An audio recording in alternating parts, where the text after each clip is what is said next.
Thanks for everyone for coming on, for our repeat individuals coming for a second dose of Mark and I. Kyle unfortunately couldn't make it today. He had a prior commitment. But we do now have the pricing. We do have the floor plans. So we're going to get into more details about the project wise and really a home run of an opportunity with us. So my name's Alex Wilson, broker owner, Remax Wealth Builders, real estate. Mark, I'm going to, what's Mark, what's the pronunciation of the last name again? It's not Veryl. Veryl. Yeah, but it's Veryl, Mark Veryl. But most people say Veryl, so I'm cool with that. It's much easier. Yeah. Veryl. So I'm just gonna picture Verisle. Z. Veryl. Z. Yeah. Z. You got it. Veryl. Yeah. Veryl. Okay. His last name is spelled Vezyl. Veryl. Okay, there we go. We got close enough. Right there. Yeah, it's right there in front of me as well. So everyone, thanks for coming on. Mark is our guy on the ground in Calgary, knows everything Calgary, works for Minto out there wise. So we're going to go into it. We're going to give a I'm going to keep it shorter this time in regards to talking about why the Calgary market, because I really want to get into the details of the East Hill location. For those new on the webinar and want in depth of why we're excited about Calgary, we have a number of videos on our website talking about the Calgary market and why we see upside on that. So I may go quick faster through those slides than I typically do because I really want to get some additional information about the specific development. So I'm going to open up the my presentation right now. My name is Alex Wilson. As I said, I'm team lead and broker of record at Remax Wealth Builders Real Estate. I'm selling real estate in Toronto for 11 years. #1 individual agent for Remax for transactions in Ontario in 2019. Number 25 individual agent for Remax in Canada, and number 80 in the world for sales. Have been inducted in the Remax Hall of Fame, awarded the Remax Lifetime Achievement Award at 35. But really, that's all great on the sales wise. But what I'm informing everyone today is all about building a portfolio wise. And what I've done with my portfolio is I've turned an initial deposit of $39,300 into over $14 million real estate portfolio, which includes 14 condos, a high park triplex, and an apartment building in Hamilton. So all of this screams Toronto wise. So why am I moving into the Calgary market? Well, when I initially started this portfolio, I did it with $39,300.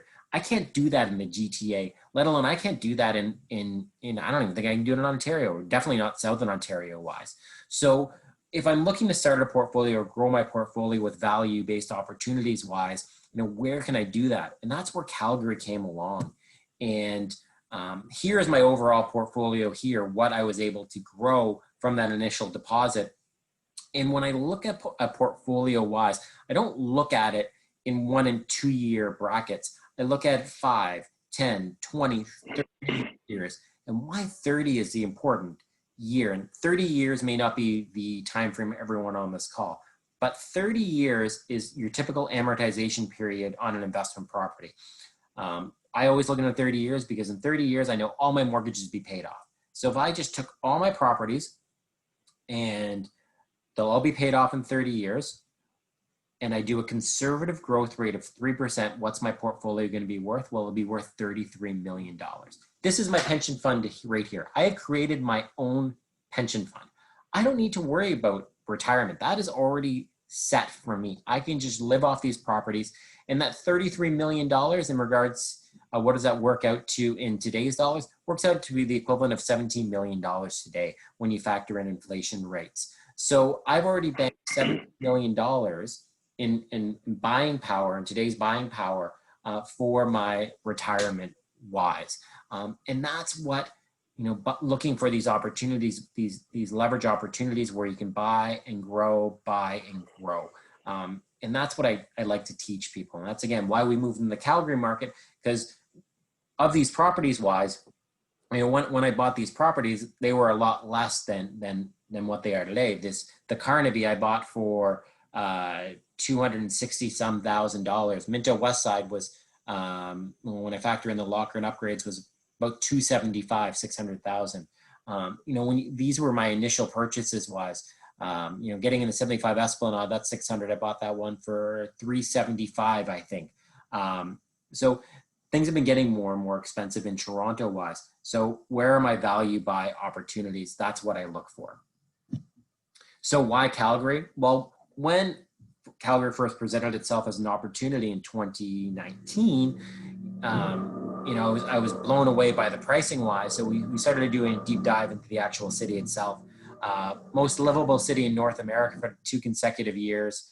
The 4th most livable city in the world. Top 5 of the Economist Intelligent Units Global Livability Index. It's, from a location standpoint, it's located in the foothills of the Canadian Rockies. It has tons of green space, and it has the second lowest cost of living of Canadian cities, and 9th lowest in North America. And that is so, so important, especially when we think of the post-COVID world, and when people are thinking about, well, why do I need to live where I live? And people are having this conversation, and people are leaving the GTA and they are moving to Calgary because they're like, you know what? I don't need to live here to work. I can live somewhere else. So why don't I go somewhere where it's a lower cost of living, which is definitely evident in regard to the pricing wise of the real estate, which you see. So it's a lower cost of living, and I literally live at the foothills of the Canadian Rockies. Banff is 1.5 hours away from Calgary, a true 1.5 hour drive away. So you have incredible outdoor lifestyle in Calgary wise. You do not have the traffic, and you get a low cost of living as well. And when we talk about that, it's the sunniest city in Canada. Most extensive outdoor pathway of urban bike network in North America. So tons of biking trails. It's biker friendly. And it's ranked the 2nd for healthiest lifestyle and life satisfaction of major Canadian cities. You know, you may not associate Calgary with outdoor lifestyle and that healthy living, but that's what people, Calgarians, they love being outside, and they love going and out, enjoying the nature. They love going into the Rockies. They love going to the Shuswap. The Shuswap is an amazing area that's close to Calgary wise. You know, you can easily, how many Calgarians, Mark, own recreation properties in Kelowna? Yeah, quite a few. I know quite a few people actually, but it's not just Kelowna. It's like Vernon, Shuswap, like Salmon Arms on Shuswap, and I own property in the East Kootenay, so in southern BC, which is about a 4.5 hour drive if you're taking your time. And yeah, it's an actual like 400 kilometer drive for that one, instead of being 150 kilometers, but being in traffic for 4 hours. So yeah, and again, Banff is just right there, right beside it. So, and everyone owns a camper. Yeah, because you can go. You like literally, if you have not been to Banff National Park, like it is breathtaking. It is. We're 5 world-class ski resorts within 2 hours. It is a world-class destination. Banff Springs is one of the most amazing and special places I've been to in the world. It is truly a world-class destination. I love the Banff Springs Hotel. It's Canada's castle. Over 2,000 hiking trails in Banff National Park. You know, and again, 1.5 hour drive to Banff. It's absolutely incredible. So you can live in a first-tier city. What I mean by a first-tier city: Vancouver, first-tier city; Toronto, first-tier city; Montreal, first-tier city; Calgary, first-tier city. You can live in a first-tier city in Canada and have this at your doorstep, but not pay the pricing that it costs to live in Vancouver or Toronto or Montreal. And because of that, you are going to see price growth in the Calgary market. So we've talked about price growth. Well, what drives price growth? Net population growth. And it's been averaging 10,000 a year, but Mark's been correcting me on the stat. I just haven't updated the presentation. They were actually 20,000 net population growth in 2019, and just expect to see that number grow as people redefine where they want to live in Canada-wise, change their migration patterns, as well as immigration will continue to fuel growth within the Calgary area.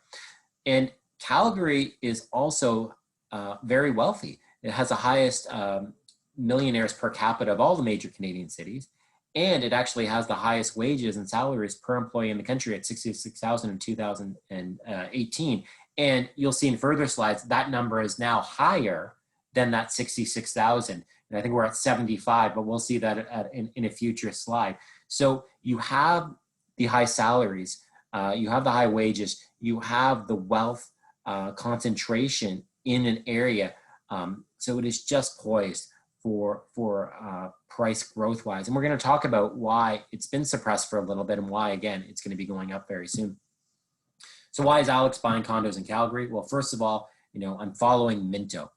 Call it lazy, but I'm just following a company that's worth over $1 billion and has teams of analysts that are identifying where are my great investment opportunities for us as a builder to profit wise. So where I see Calgary as a down market that has bottomed out, is now starting its recovery. Minto saw it as a down market and started investing in real estate down there and started building a development footprint.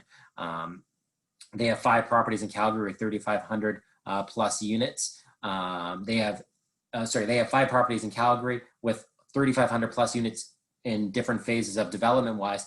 And they have 8 rental properties in Calgary themselves, totaling over 1,500 units. So when I have a $1 billion plus company that is making investments in a city-wise, that has done all the homework, that has done all the analysis-wise, that has done all the projections over a number of years, that is also a publicly traded REIT, you know what? I might follow along a little bit. They've been around for 60 plus years. I've been only on this planet for 38, coming on 39 in December-wise. I'm going to follow their money. So again, why did they do it? They're buying low and they're looking to sell high. So when we look at the Calgary market, new condo sales prices have dropped 21% in 2017.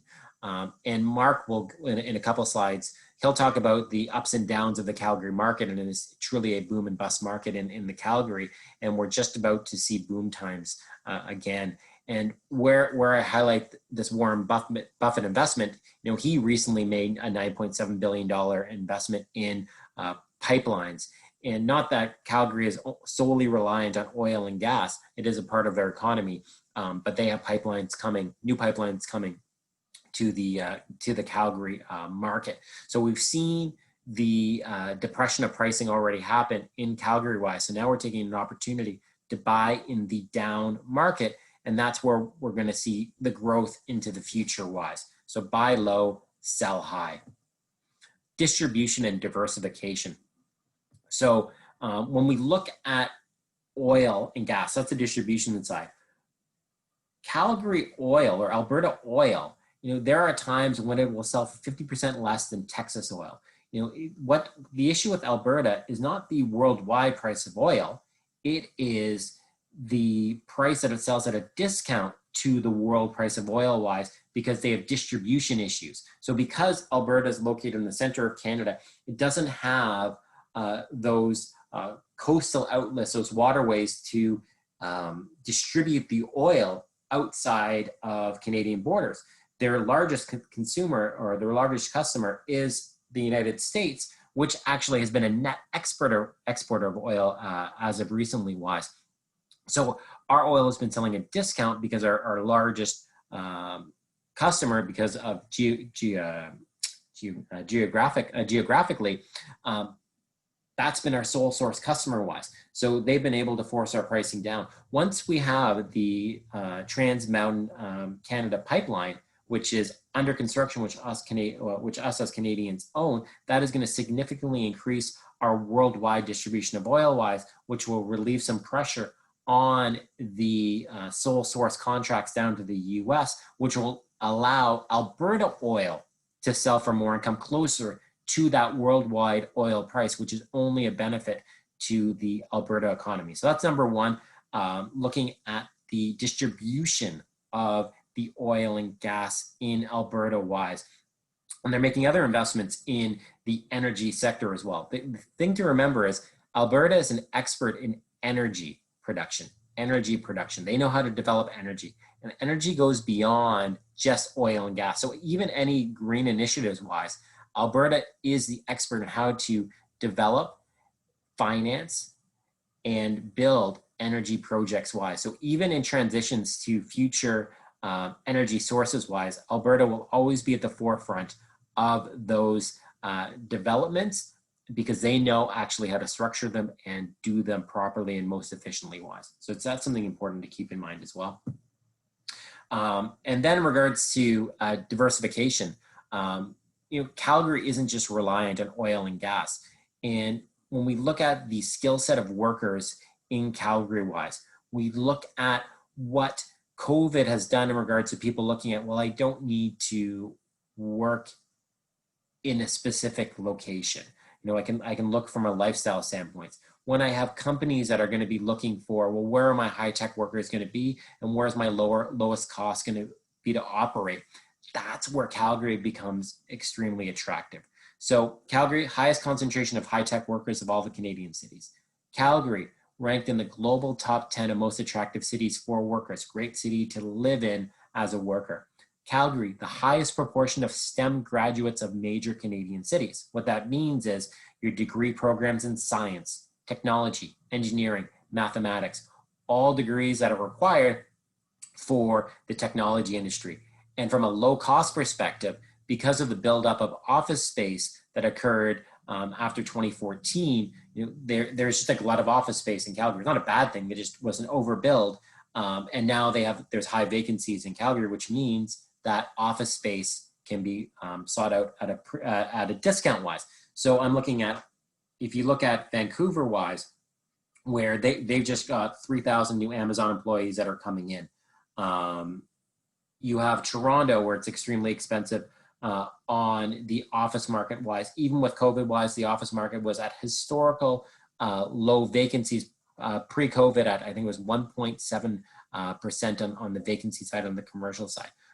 When I look at Calgary wise, you have a tremendously affordable office environment, and I have the highest concentration of skilled workers, high-tech skilled workers, and they're not being taken by the big players like Amazon that's taking 3,000 tech workers off the market in Vancouver wise. So if I'm a smaller technology company, well, Amazon is taking all those employees. So where I'm going to compete with Amazon for salaries wise. I'm going to compete with Amazon for that talent base wise. Oh wait, there's another market just right over here.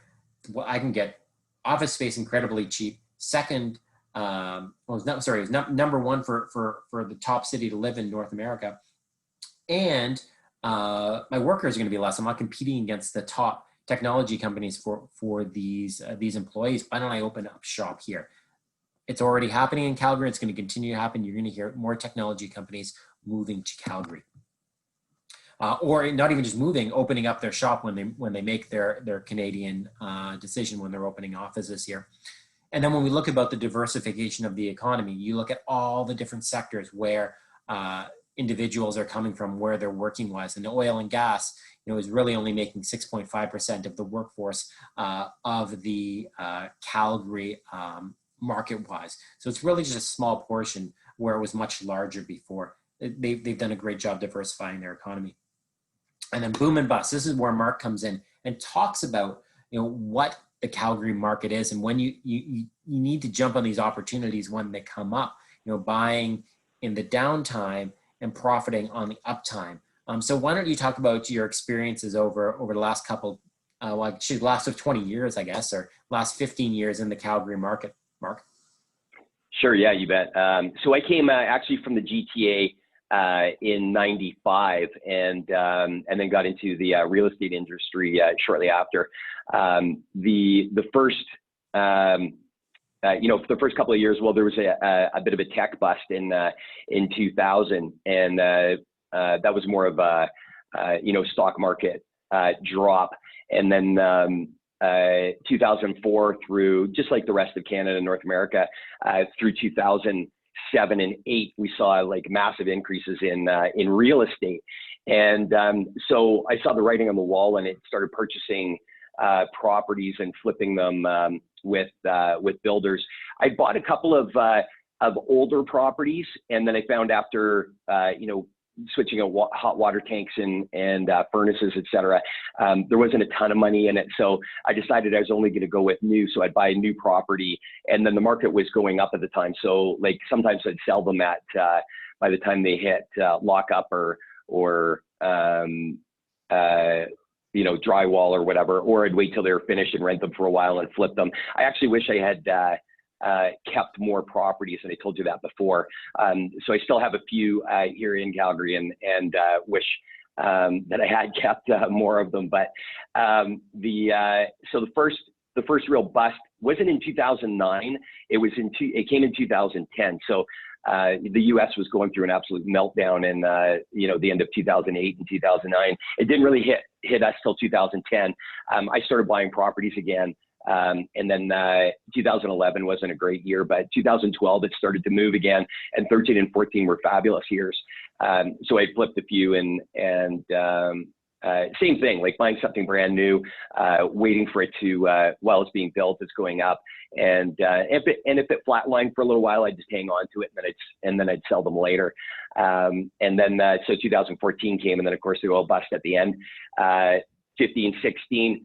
17, 18. So 2016, there's a lot of layoffs in Calgary, and then 17, 18 was the bottom, and then of course last year we saw a little bit of like total mental change with the buyers. 2018 was just a really, really tough year here. We had the new stress test, and they had said that they're holding off on the Trans Mountain. So there was a lot of bad news at that time, and everybody just said, whoa, we're not doing anything.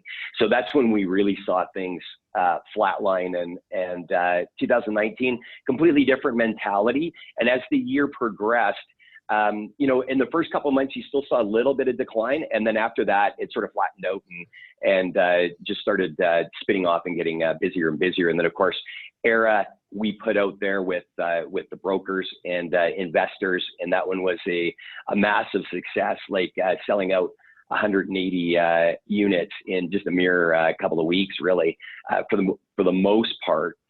And then, not to our surprise, like we could feel it coming January, February, March of this year was the best start we'd seen in really 6 years for sure, since 2014.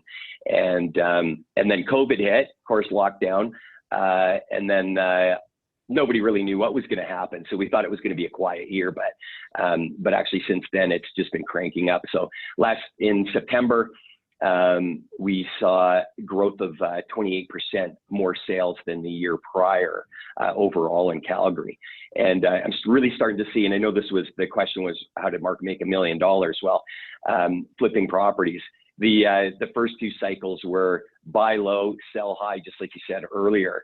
And it's nerve-wracking, I get it, because you're like, well, are the fundamentals there? What's going to happen? And usually what happens is people get on board too late, and things are already happening, or it's already happened, and you're buying when it's already gone up. So now is the time. We're seeing that momentum beginning to shift, and when I say beginning, it really started last year, but it's gaining momentum, and low interest rates combined with a market that has cash flow properties. Like, where do you find that now? So it's kind of a beautiful thing. Yeah, and that's exactly it. And with things that bottomed out, in 2016, 2017, 2018 being a horrible year, that's where you have big companies like Minto, Ontario based, like, okay, they're picking up opportunities. Minto didn't buy these yesterday. These transactions take time, then you get approvals placed and everything. So they're buying at a different period wise, when things bottomed out. That also means development has been limited as well. So that's where you're going to see in the coming slides, where we talk about the actual rental supply in Calgary. and how it's the most underserviced in North America. So let's talk about East Hills Crossing. So this is the actual development that we have coming online. And this is where we're going to get in talking about, the actual rental market in Southeast Calgary, because this is where the location is.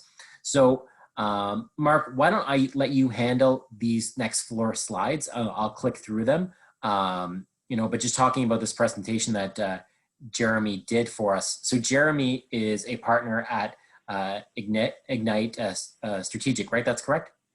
That's what. Yeah, that's right. Yeah.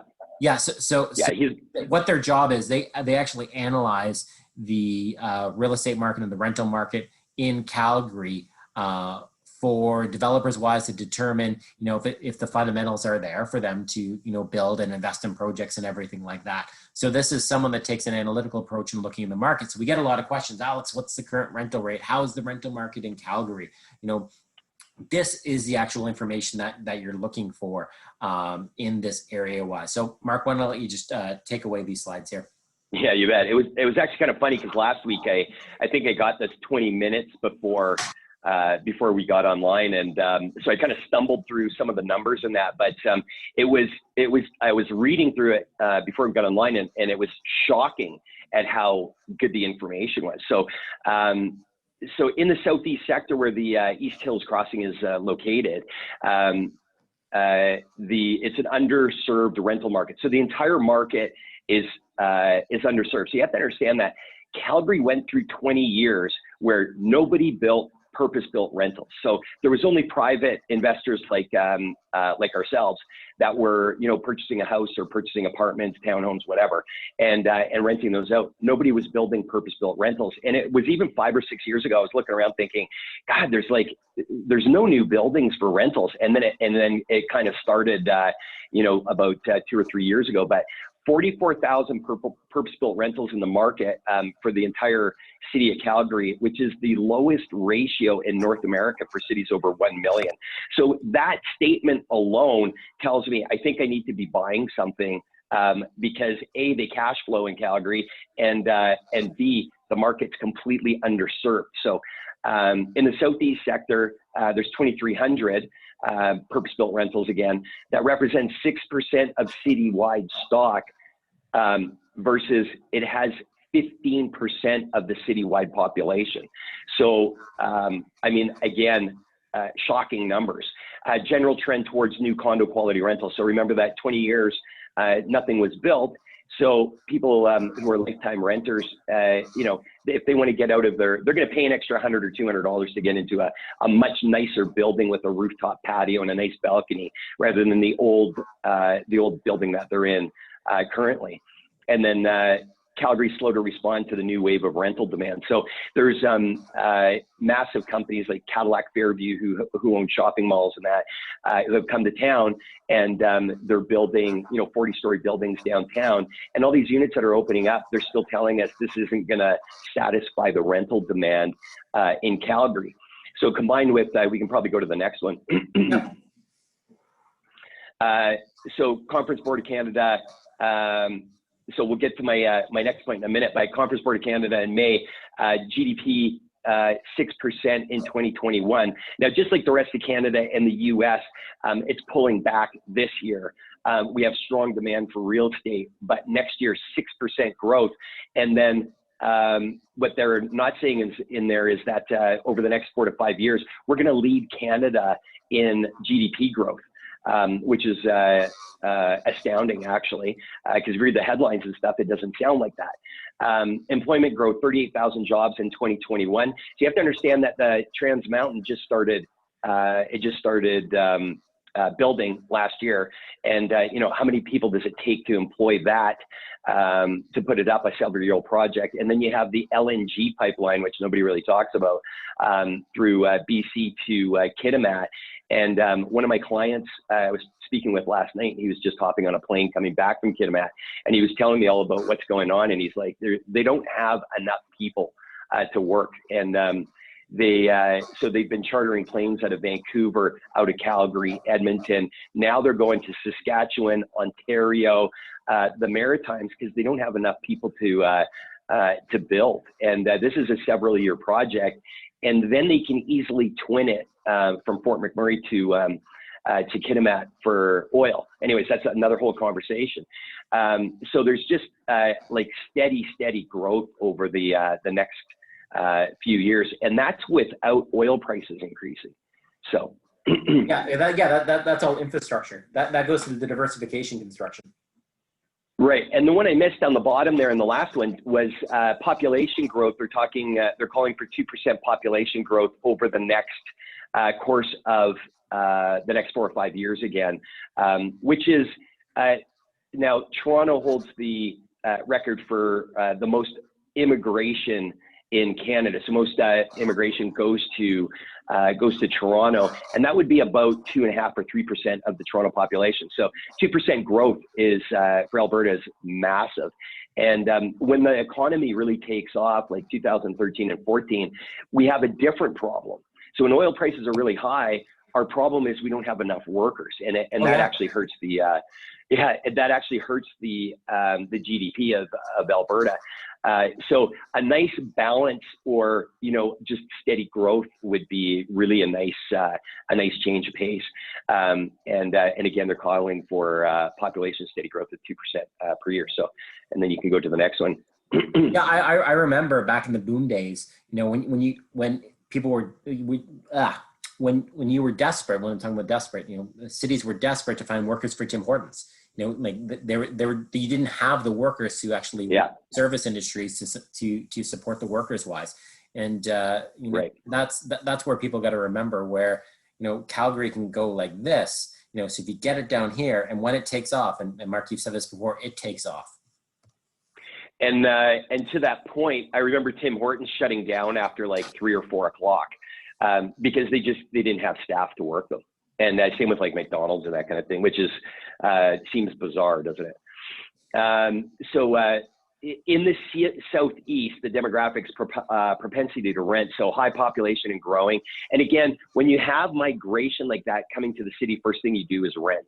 So you probably rent for a couple of years, get to know the city, get comfortable in your job, you start to feel more confident, you probably buy a vehicle, then you buy accommodation. So 24% young professionals between 20 to 34 years.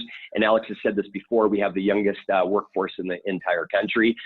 47% of the adult population is single. So again, propensity to rent. 37% of the households currently rent. Median household income of $75,000. It's shocking. So somebody asked last week, well, why are they renting? I know, good question. Because it's comfortable. Because that's what people do. And then we can probably move on to the next one if there is a next one there. And I'll just go into that a little more. Because the rain clouds have been over Calgary for a few years now, there is a hesitancy to like, oh, are we at the bottom yet? Are we at the bottom? That's where everyone always wants to catch the bottom, but we're beyond, or we're on the slow incline now before we get to the steep incline. So when people start, wait, I think we bottomed down, when they start seeing things start increasing wise, it's just going to be like a ball going downhill. It's going to get faster and faster and faster and faster, because then it goes from like, oh, where's the bottom, to like, oh, I don't want to miss the upside. That's where we're going to be. So we're just starting to see that now. So that's where you're going to see those individuals with those high household incomes going, hey, you know what? I got to stop renting. I need to own something.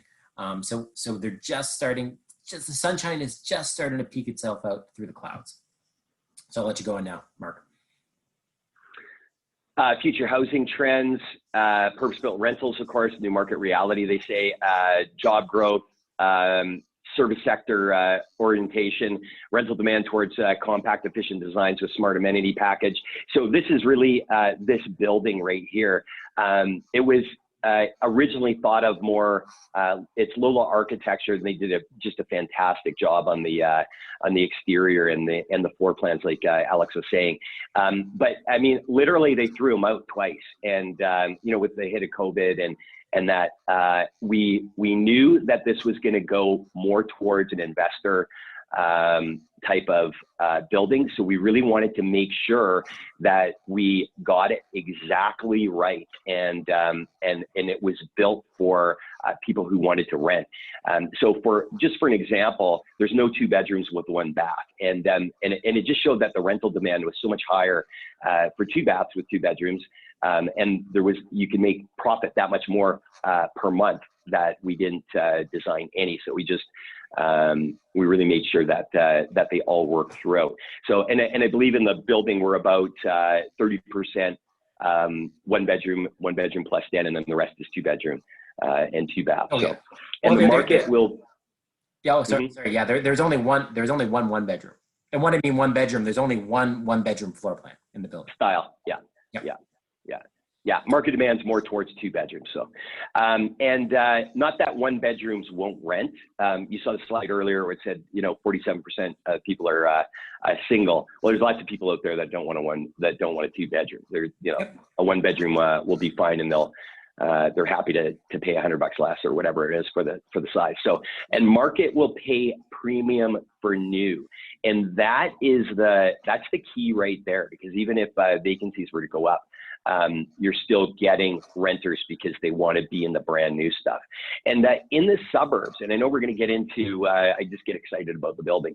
I know we're going to get into the rest of the building, but the fact that it has a rooftop patio, like I'm not sure if there's anybody out there that has rooftop patios that I've seen in the suburbs. That's usually something you see in the core. So. Yeah, and again, all this information, this is third-party consultant-based information that you're going to be getting to any builder that's looking, you know, should I be investing in this area? Why does this make sense to invest in this area? Why should I build in this area? Why? So that's where, you know, I wanted to do a second webinar today so that we could highlight, especially these slides, to show this is actually the in-depth research that's been done, you know, especially by a third party as well out in Calgary. You know, area highlights, I'll just touch on them quickly wise. You know, transit connectivity wise, you know, there'll be a dedicated rapid transit line outside at your doorstep of this whole East Hills Crossing development wise. That's under development, right, Mark, in regard to there's going to be a rapid line going to the downtown core? Yeah, $96 million they spent on it with its own laneways. And there's a bridge that goes over Deerfoot to get to downtown. So it takes the same amount of time to take the BRT, the bus rapid transit, as it does to drive. Yeah. So and highway makes more connectivity.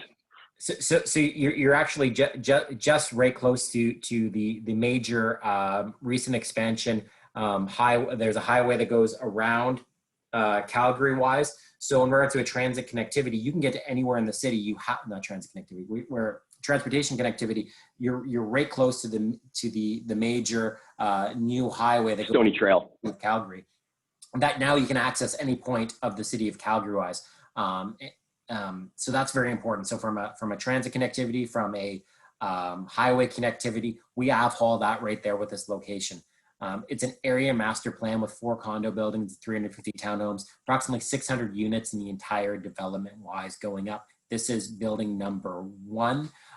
So with a master plan, you know that you have built-in profit because future buildings are going to be priced at higher points. The builder always wants to get the first one off, you know, establish that foothold in the area. And then as the area gets more recognition, you're going to see more demand and prices are going to be going up in the project wise. This isn't just a standalone building. You're building a whole community here.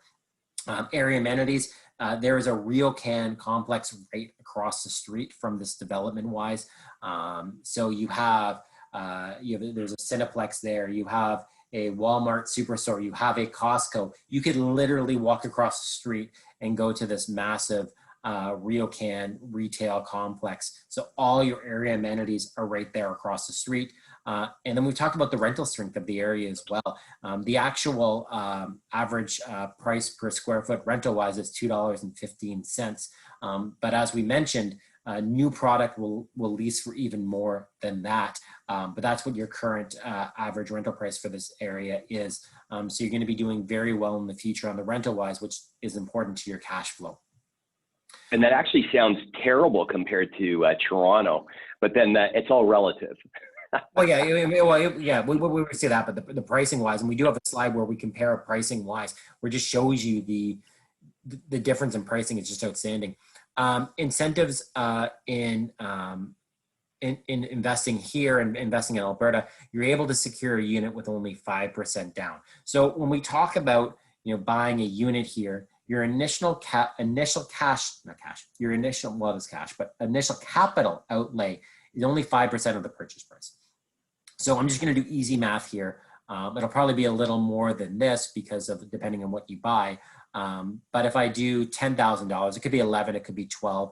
It won't be more than 16,000. I think there's no way you can put a deposit more than 16,000 with 5% down across all the units in the building. But just if I look at $10,000, if I'm putting $10,000 down on the property, that's my initial cash outlay. So if the property goes up by $10,000, I've doubled my initial investment. If the property goes up by $20,000, I've doubled my initial investment. I've turned $10,000 into $30,000. So that's the beauty of leverage wise. When we see that we don't need a large increase in the end purchase price to actually do very, very well on our initial capital and investment. So we don't actually need a lot of price growth to actually make a great return on our initial investment wise. And that's where when I look back to my Carnaby purchase in Toronto in 2012 and look at that low initial deposit wise, and then I allow time to come in and allow time to allow that end purchase price to grow and grow and grow. And that's where we see huge potential and opportunities like this. I get this question a lot. Yes, you have the ability to assign the unit. It's a $1,000 assignment fee, right, Mark? I think that's what it was. That's correct. Yeah. Yeah. So there is the ability to assign.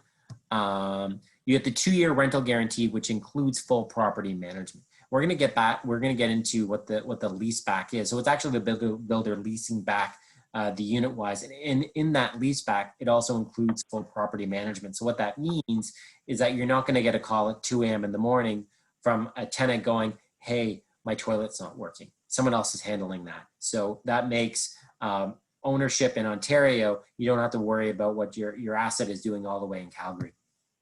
No development charges or other closing costs. This is something that we see a lot in Toronto and the GTA. Development charges. So these are pass-through costs that the builder passes to the end consumer wise that the cities or municipalities charge them. That could be up to $20,000 on some projects here in Toronto. There's no land transfer tax in in Alberta. So that provincial and that municipal land transfer tax we see in Toronto, that doesn't exist in Calgary. So there's a savings there. And then I compared an example why. So there was recently a project, 28 Eastern, very successful project, and our investors did very well in that project wise. But what I compared what a unit there the closing cost would be compared to a closing cost in Calgary wise. So someone that bought a unit in 28 Eastern, you'd have the Ontario land transfer tax, nearly $12,000. My municipal land transfer tax of nearly $12,000. Additional development charges of over $20,000. So my total closing costs are nearly $46,000. In Calgary, zero. Those costs don't exist. So that's something you got to factor in when you're doing your investment in Calgary as well. You don't have those additional closing costs. And then from a pricing standpoint, the price for this unit that he did the example on was nearly $775,000, whereas a similar size unit be $230,000 in Calgary. Toronto, 237% higher. And then from a maintenance fee perspective, maintenance fees are more expensive in Toronto as well. So you're looking at those are 53% higher in in Toronto versus Calgary wise. So these are things when we look at our cost basis wise are important to consider as well. And when I look at policy wise, pro-investment, again, in Calgary, no rent control. There is no rent control. So people ask me, well, what do I do after my rental guarantee is done at the end of 2025? So we're looking at the building being complete late 2023, you get 2-year rental guarantee. So it's going to bring us to near the end of 2025. Then what do I do, Alex? Well, there's no rent control. So I will say that what the lease back amount is and what you're renting the unit for, there's probably going to be a divide. I will say that the market rent will probably be greater than what you are currently getting for rent wise. Well, just increase the rent to market rates. You have that ability. There's no foreign buyer tax in Alberta, and there won't be a foreign buyer tax in Alberta wise. So that means any internationals that are looking to invest in Alberta in the residential real estate market, there are no restrictions to them. You have a $10 billion stimulus package, including reduced corporate taxes that's already in effect in Alberta wise. This is a COVID measure to help spur investment back in Alberta. Alberta is the most capitalist province in Canada wise. So they're pro-business, and that's how I can say with confidence, you're not gonna have a foreign buyer tax in Alberta. They're pro-investment in the province. So there's also the no land transfer tax, no provincial sales tax. So there is no HST in Alberta. You're only the federal portion, which is GST, which is 5%, and there's no development charges either. So I'm just going to go to the stop share because I want to show people now how the rental guarantee. So Mark, can you see my screen here now? Certainly can. Yeah. Okay. So basically, I took all the units. That's a lot of numbers. Yeah, lots of numbers here. Probably too much for everyone. But every unit in this building, with factoring in today's interest rates, cash flow positive. And we took the starting prices of all the units. So the pricing on higher floors, it goes up. So the higher the price point, actually, the more rental money you're gonna get for the unit, because how the calculation works for the rental guarantee, it's 6% of the purchase price divided by 12. That's how they come up with the rental guarantee amount wise. But when we look at all of the units at their lowest possible price point, they're all cash flow positive. Here, I'll highlight these right here for people. So we can see they're all cash flow positive here. And again, the higher you go on the floors wise, that number will increase as well. So we're looking at cash flow positive opportunities in all of the units, and lockers and parking are included with all the units. There's no extra cost with those. And I've sent everyone this spreadsheet as well with this analysis too. On this call, you would have seen the link to this as well. So this just gives the analysis showing that yes, they all have the opportunity to cash flow positively in the future wise, when we make assumptions at today's interest rates, which are going to be low flowing into the future wise. And again, you don't even need to take the rental guarantee portion. I encourage it because it gives you full property management where we're not located in Calgary wise. It's going to be the easiest option wise. But if you notice that the delta between what the rental guarantee amount is and what the actual market rent is in 2023, let's say the difference is $200, $300, $400, $500, which it could be, you don't need to take the rental guarantee. You'll just decline the rental guarantee. We can align you with a property management company out there, and then you can rent your unit out for market rates. That's an option as well. So things for people to factor in. The builder doesn't actually want to maintain all these rental guarantees. It's something that ends up on their balance sheet for years to come, but they're offered out there because they want to provide with confidence to the investors out of province wise. Well, that's great. It's like, Alex, I see the opportunity in Calgary, but how am I going to rent it? How am I going to manage it? The builder wants to go, okay, you know what? We'll take care of that. We have a solution for that. Here's our proposition to you. But if the delta is way different, then we'll be able to provide you with a different option for that when we get closer to 2023. So I get that question, so I just wanted to kind of highlight that for everyone there. Now, what we'll open it up to questions wise. So if anyone has any questions, you can ask them in the Q&A box, which is at the bottom of your screen. I'm just going to stop the share here now, open up the questions. Okay, here we go. How's the pandemic affecting Calgary? Lots of stores in Ontario, the US closed down. What pandemic? Yeah, I know. Yeah, you answer that, Mark. You get a better answer on that. Actually, Calgary has masks mandatory in all public places. So I think the numbers, just like everywhere, they're increasing a little bit right now, but it's hasn't been bad. And in terms of, like, it's kind of an open-ended question. So in terms of the economy, just as bad as everywhere else. And then has it affected real estate? No, it's actually, to our surprise, like May took off like a shot, and it's just been going steadily up since.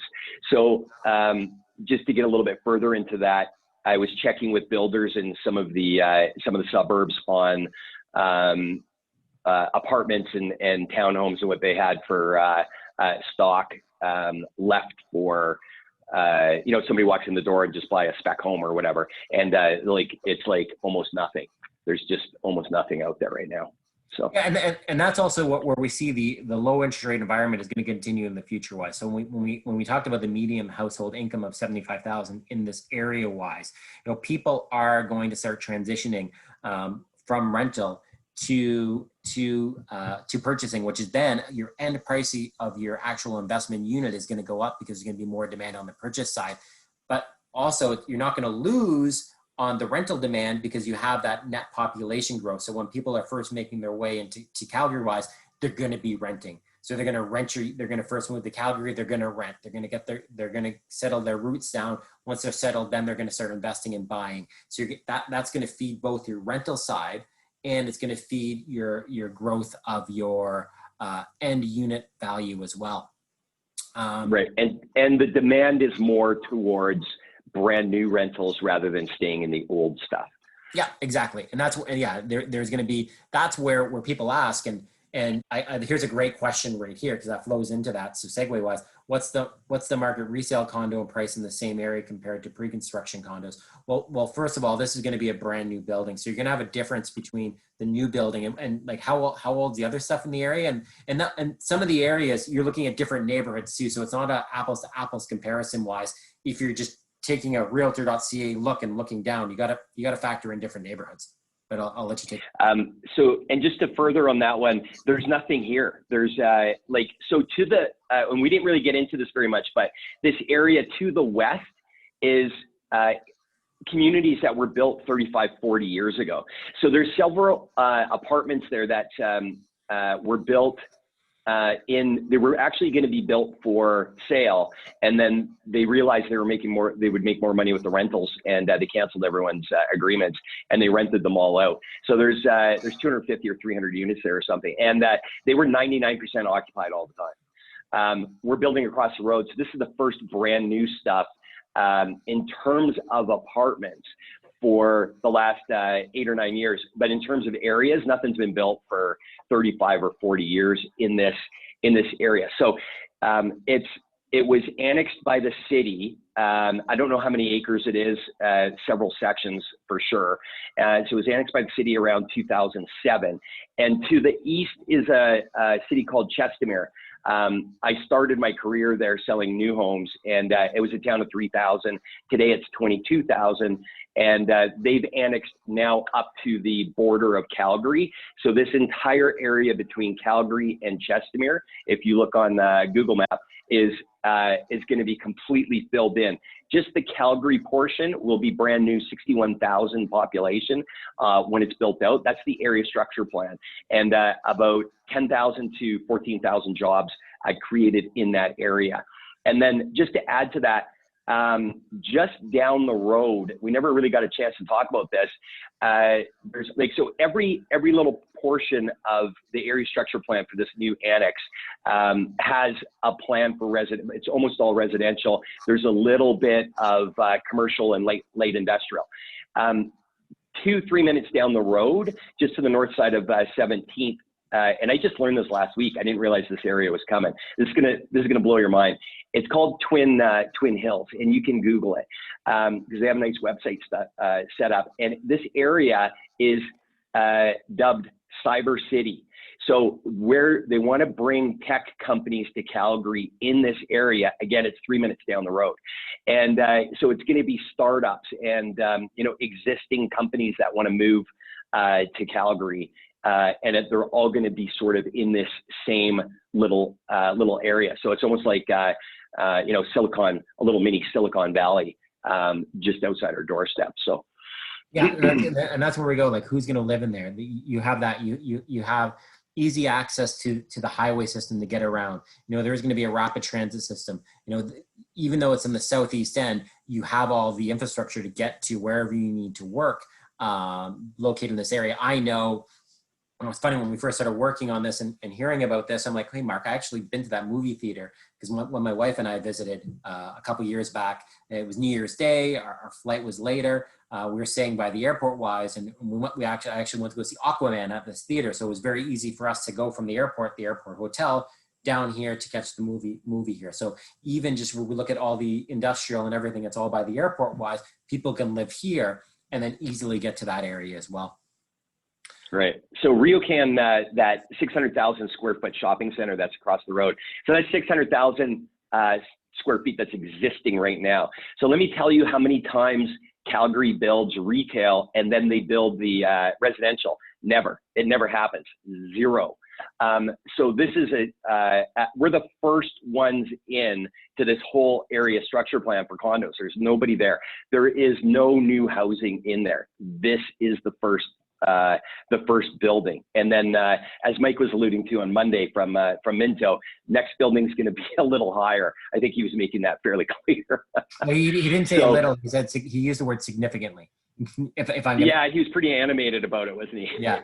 As I asked him, can you just roll in the second building right away? We want to sell it right now. And he said, no.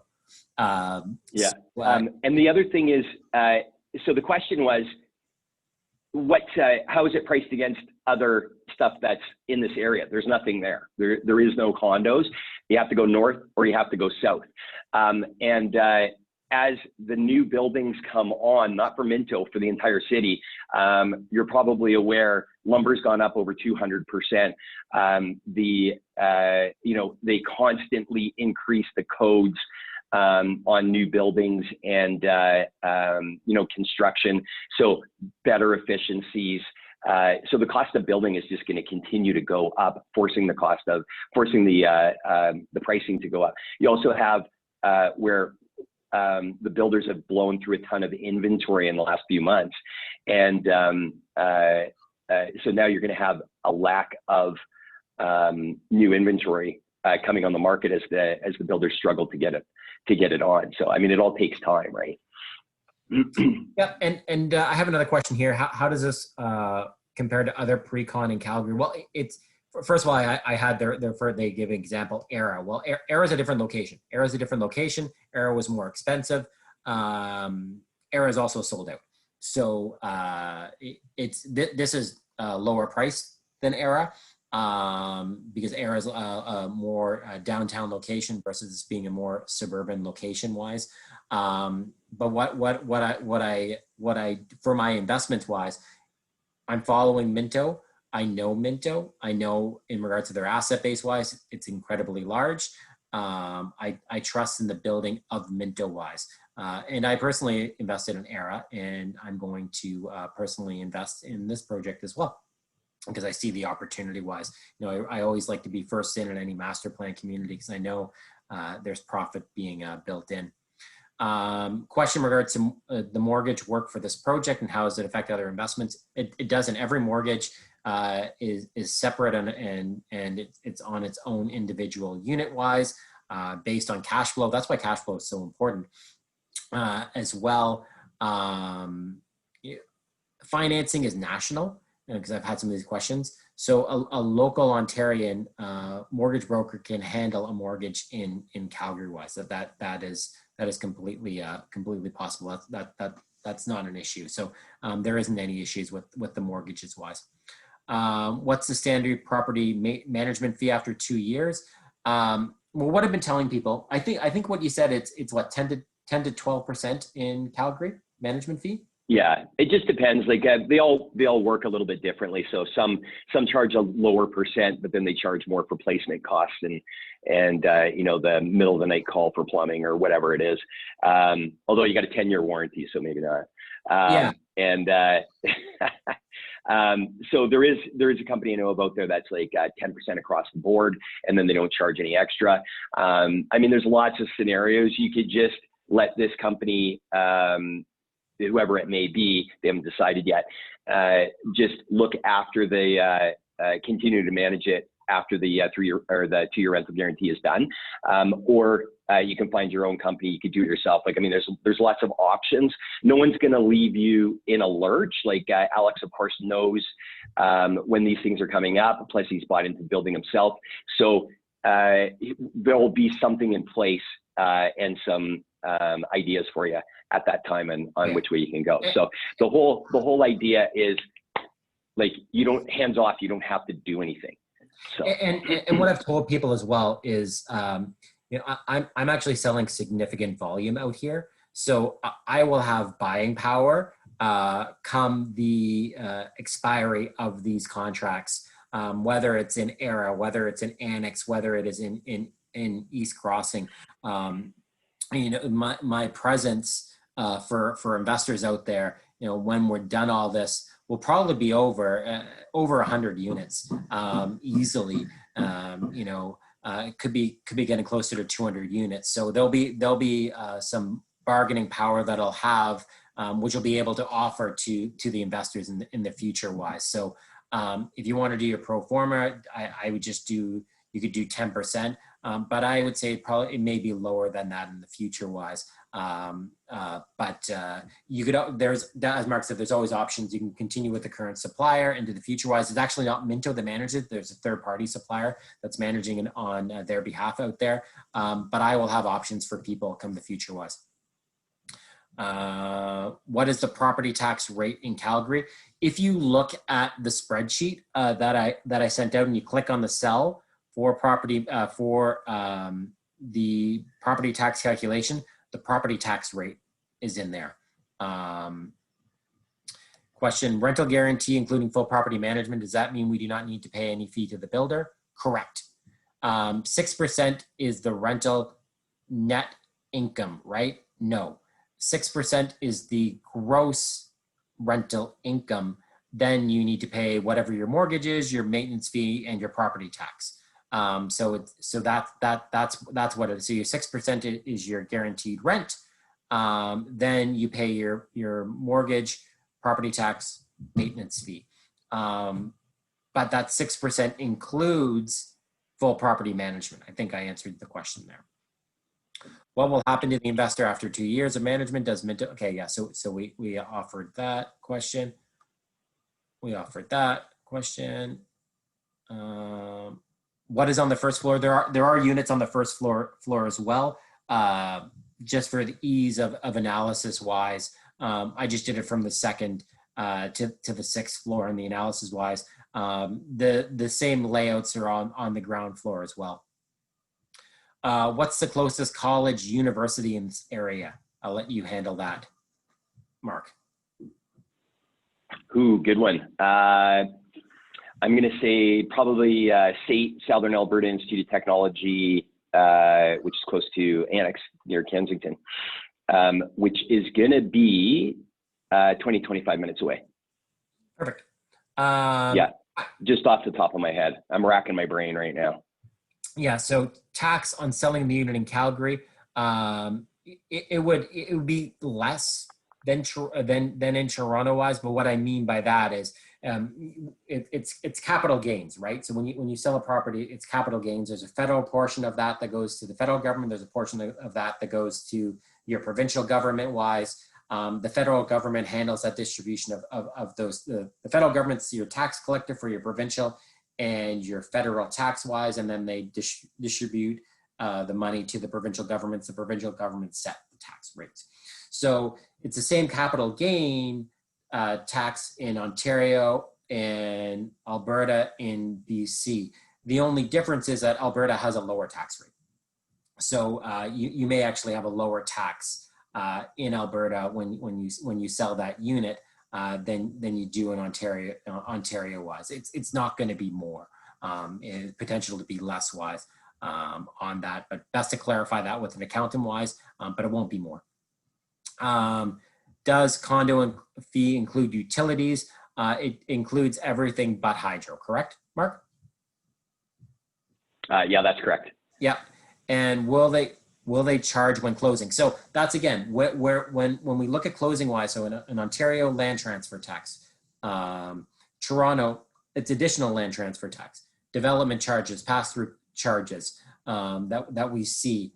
None of that exists in Calgary. Your only closing costs are going to be your legal fees, like you're closing a resale unit out there. Those are your only extra charges out in Calgary. So definitely some great questions there. Looks like the prices, second floor, every floor up will cost $3,000. Approximately, there is a larger jump from the 4th to 5th floor, and then the 6th floor. Not all units are on the 6th floor, and then the 6th floor, which is the penthouse units. There's a bigger jump on the penthouse units wise because you're on the upper floor, so they do charge a bigger premium on that. But there's only 9 units up there, actually. It's how the building is with the rooftop terrace and everything. So to answer that question, $3,000 per floor, but the 4th to 5th floor, it's a bigger jump, and then the up to the penthouse, there's a big jump to be on the top wise.